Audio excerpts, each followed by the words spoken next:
Hi guys! Kumusta po kayo? Ang isi-share ko po sa inyo ay ang sinigang na may puga ng isda. Sinigang na isdang bilog.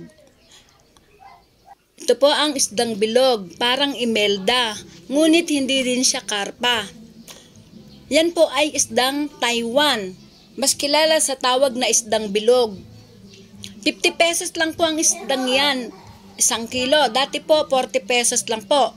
Ngunit sa Pakyawan yan, baka 30 lang 1 kilo. Mura lang ang isdang iyan dito sa amin.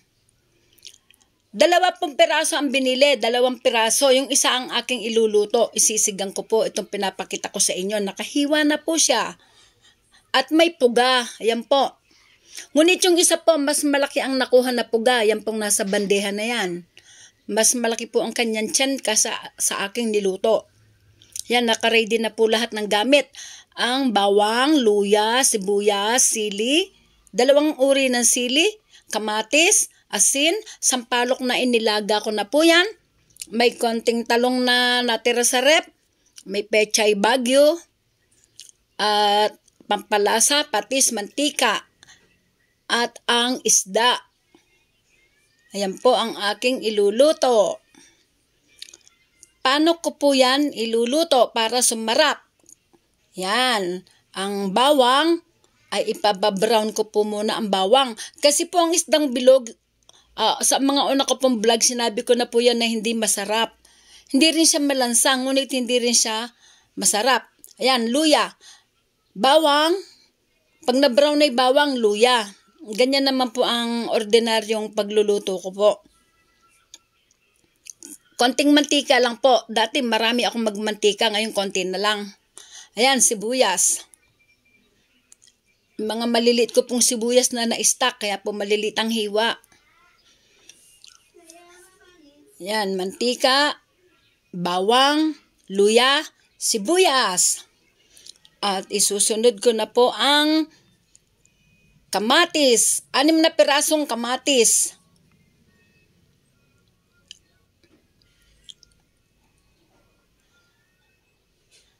Ayan po.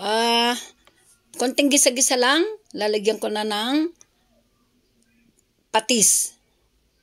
Tansya-tansya lang po ang patis. Hindi ko na po sinusukat. Lutong bahay. Ganyan lang po ako magluto. Siya nga pala ang kamatis na yun, 5 piso, 6 na piraso. At yung dati kong isang napapanat ditong kamatis, sinalo ko na rin po. Kaya magiging 7 ang kamatis. Nasa inyo po kung ilang kamatis din ang gusto nyo. Ayan, una ko nang nilagay ang ulo, buntot, at ang katawan ng isda.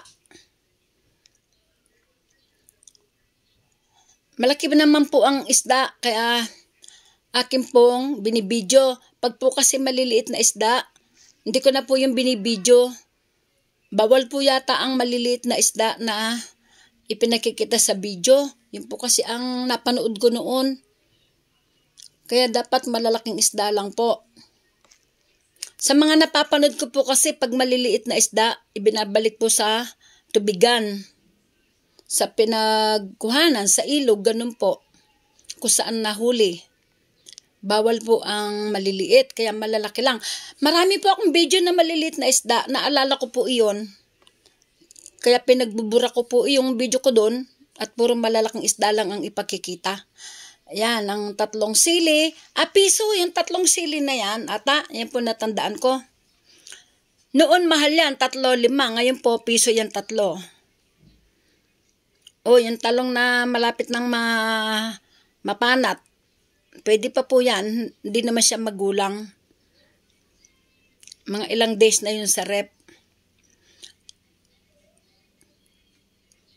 Ayan, hindi ko pa siya sinabawaan. Pinag-aayos ko po muna ang rekado. Nung una-una po ako nagluluto ng isda, nung mga bata pa kami, hindi naman na kasi namin ginigisa. Diretso sigang na po. Ayan, sabaw na. Marami-rami sabaw. Nung natuklasan ko po sa mga papanood ko, yung iginigisa, ay ginaya ko po yun. Ay mas masarap nga po palang iginigisa na sinigang. Hindi po mali ang paggisa ng hindi sinigang. Ayos po yun. Ginagawa din namin yun dati noong bata pa kami. Tsaka nung una-una pang di ako nagbablog.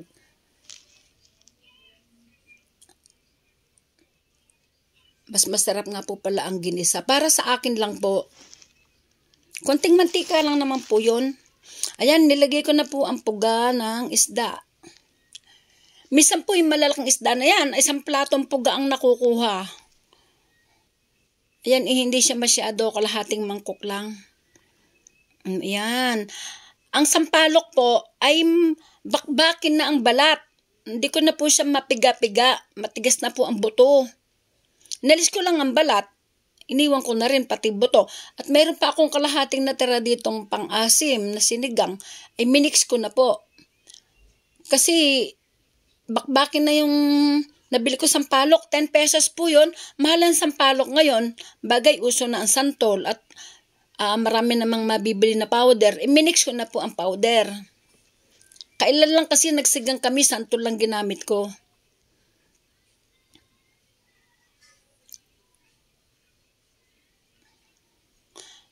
Habang pwede pa, binabaligtad ko ang isda para hindi madurog. Kaya tinutulungan ko po ng isa pang maliit na sandok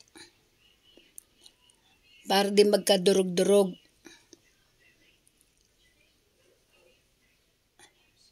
Nung bata akong pag nagluto akong ganyan, kahit paano halukay pa yung ginagawa ko eh. Lalo na din naman ako nagbablog noon, di pa uso yung cellphone.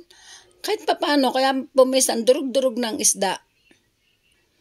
Kasi ang aming tata nga pala ay mangingisda. Opo, marami kami natitikman na iba't ibang uri ng isda.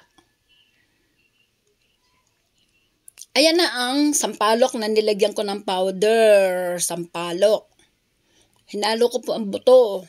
Kasi marami pong laman nakakapit sa buto. Ayan, gumanda na ang kulay.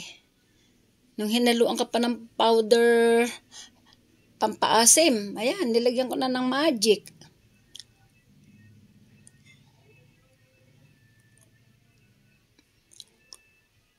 May patis na po iyan, may magic sarap, at konting asin lang ang aking ginamit. Kasi ay maalat po iyan pag nadamihan ng asin. O yan, nilagay ko na ang Pechay Bagyo. Ang alam ko po sa gulay na yan, ombok. Pechay Bagyo. Ayan po.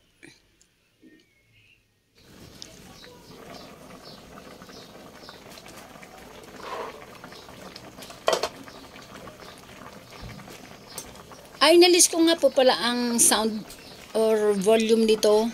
Kasi po, may mga nadadaan na maiingay, may mga nagsasalita na hindi maiwasan na kahit nagbibideo ka, ay salita sila ng salita. O minsan may sumisigaw. Kaya mas maganda po, inaalis ko na po ang sound. Noon po, hihintayin ko pang tumahimik ang mga patugtog sa mga kapitbahay, sa aming bahay, ang mga maiingay na dumaraan, ang mga tricycle na maiingay. Hindi ako makapag-vlog nung naisipan ko na po na nagbo-voice over. Ayan, sige lang po. Tuloy-tuloy na lang po ang trabaho. Bino-voice over ko na lang. Kahit magpatugtog na sila maghapon, magsabay-sabay na ang mga kapitbahay, okay lang po. Yan, para po di kayo mainip, kaya ako yung nagkukwento ng iba. Habang ako ay naghihintay na maluto itong aking sinigang na isdang bilog na may puga. Yan, ano kaya ang title ko dito? Sinigang na isdang bilog na may puga. Yan, luto na po. Oh, tinikman ko na po niyan yung puga. Ayan, titikman ko pala. Tinikman ko na yung sabaw pala. Ngayon, puga naman. Aking titikman. Pakulo-pakulo pa po. Yan. Para mas makapit ang lasa. Maraming salamat po. Bye-bye.